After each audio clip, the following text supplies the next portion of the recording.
Open your English textbook. Open page number 108.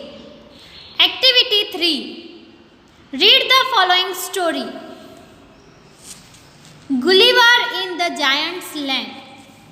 This story is about Gulliver और Gulliver giant लोगों के देश में कैसे पहुंचा इसके बारे में है.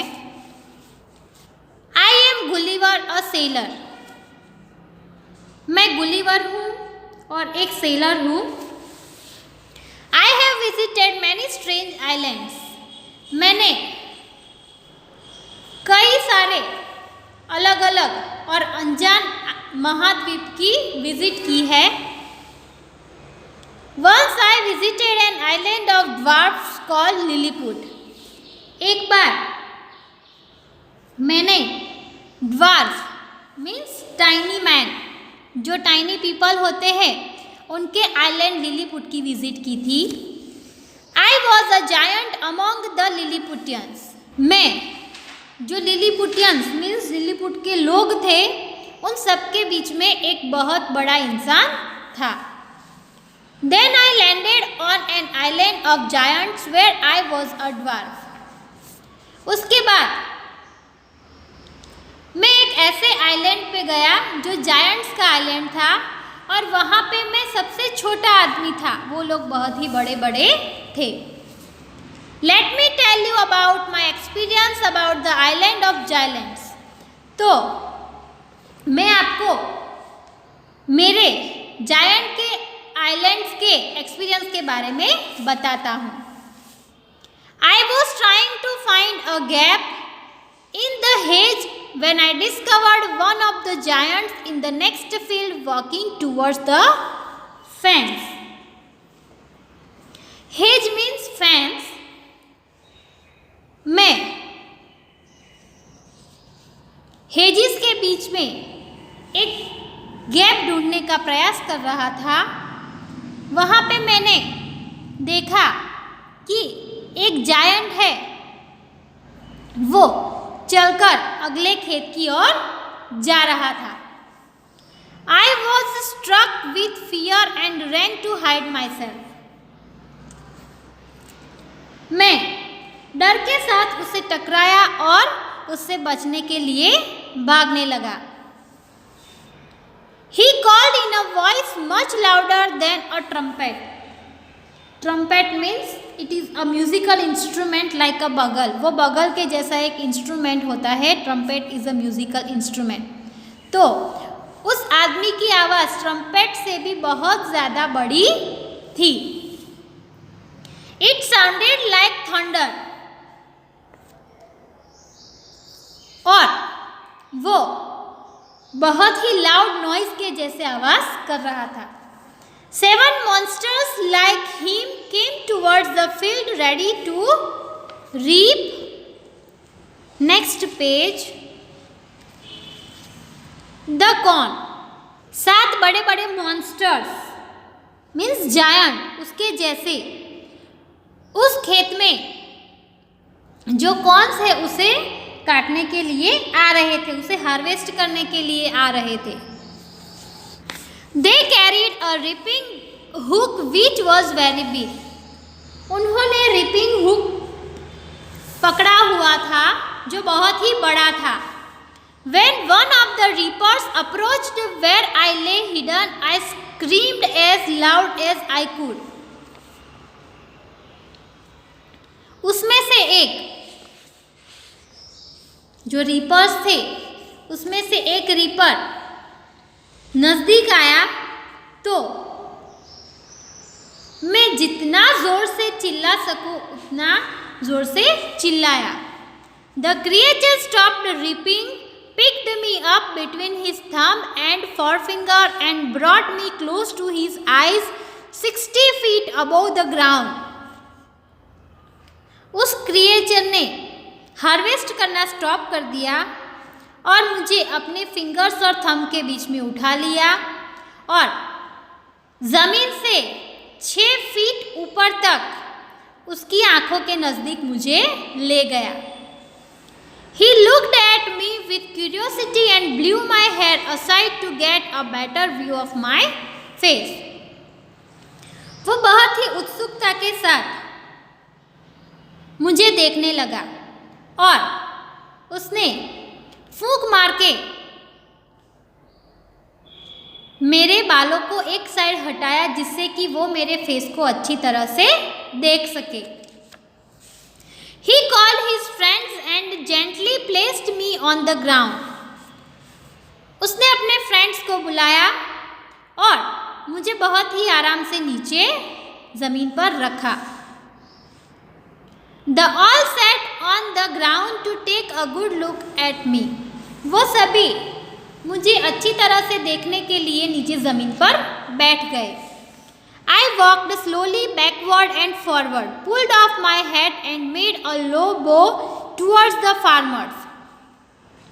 मैं धीरे धीरे आगे पीछे वॉक करने लगा, मेरी हैट नीचे उतारने लगा और फार्मर्स की ओर जाने लगा। I tried to speak to them loudly in several languages. मैंने उन लोगों के साथ अलग अलग भाषाओं में बात करने की कोशिश की। Each time I did so, the farmer who picked me up held his ear very close to me, but in vain. In vain means of no use. हर एक बार मैं जब कुछ बोलता तो वो फार्मर मुझे अपने कानों के नज़दीक ले जाता मुझे सुनने के लिए, लेकिन उसका कोई मतलब नहीं था। The farmer took me to his house and placed me at some distance on the dining table which was 30 feet high from the floor. वो फार्मर मुझे अपने घर पर ले गया और मुझे डाइनिंग टेबल पर कुछ दूरी पर कुछ अंतर पर रख दिया और वो डाइनिंग टेबल ज़मीन से 30 फीट तक ऊंचा था। Dinner was brought for the farmer in a dish which was 10 feet in diameter. Farmer के लिए, उस खेडूत के लिए डिनर लाया गया, तो वो जो डिश थी वो डायमीटर में लगभग 10 फीट की थी। The farmer's wife crumbled some bread and placed it before me. Farmer की वाइफ ने कुछ ब्रेड क्रम्बल कर दी, यानी कि ब्रेड के छोटे छोटे पीसीस कर दिए और उसे मेरे सामने रख दिया। In the middle of the dinner, I heard a noise behind me. Dinner करते वक्त बीच में मैंने एक आवाज़ सुनी मेरे पीछे। It was the purring of a cat that was 10 times larger than an ox. वो एक कैट की आवाज़ थी और वो कैट एक जो ऑक्स यानी कि बैल होता है उससे 10 गुना तक बड़ी थी। The farmer's wife was stroking him. Farmer की वाइफ उसे पैट कर रही थी, वो फार्मर की वाइफ की पैट कैट थी। Then entered the farmer's 1 year old son in the arms of a lady. फिर उसके बाद जो फार्मर का सन 1 साल का था उसे एक लेडी अपने हाथ में उठाकर अंदर आई। On seeing me, the child grabbed me from the table and put my head into his mouth. मुझे देखने के बाद उस बच्चे ने मुझे टेबल से छीन लिया और मेरा सिर अपने मुंह में डालने लगा। I shouted so loudly that the baby dropped me. मैं बहुत ज़ोर से चिल्लाया, तब उस बेबी ने मुझे नीचे फेंक दिया। I would have broken my neck if the mother had not held her apron under me. अगर उसकी मम्मी ने मेरा एप्रॉन अपने नीचे नहीं लाया होता तो शायद मेरी डोक टूट जाती, मेरी नेक है वो टूट जाती। Later she put me on her own bed and covered me with a clean white handkerchief. बाद में उस लेडी ने, जो मम्मी थी, फार्मर की वाइफ थी, उसने मुझे अपने बेड पे सुला दिया और मुझे एक सफ़ेद कलर के क्लीन हैंकरचिप से ढक दिया, कवर कर दिया। I slept dreaming of my home, my wife and my children. और मैं अपना घर, अपनी बीवी और अपने बच्चों के बारे में सोचते सोचते सपने देखने लगा। Adapted from Jonathan Swift Gulliver's travels.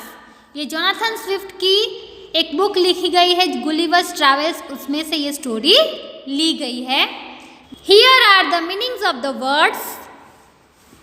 Giant means monster, strange means odd looking, dwarf means a tiny man, experience means what one feels or goes through, gap means hole, hedge means a fence, to discover means to find out, trumpet means a musical instrument like a bugle, thunder means loud noise, monster means a giant, to reap means to harvest or to gather crops, to approach means to come near, to scream means to shout loudly. Creature means living thing. Curiosity means interest. View means look. Gently means nicely. To pull off means to remove. In vain means of no use. To place means to put. To crumble means to break into small pieces. To stroke means to pat. To grab means to catch. So write these word meanings in your notebook and learn it. Have a nice day. Goodbye.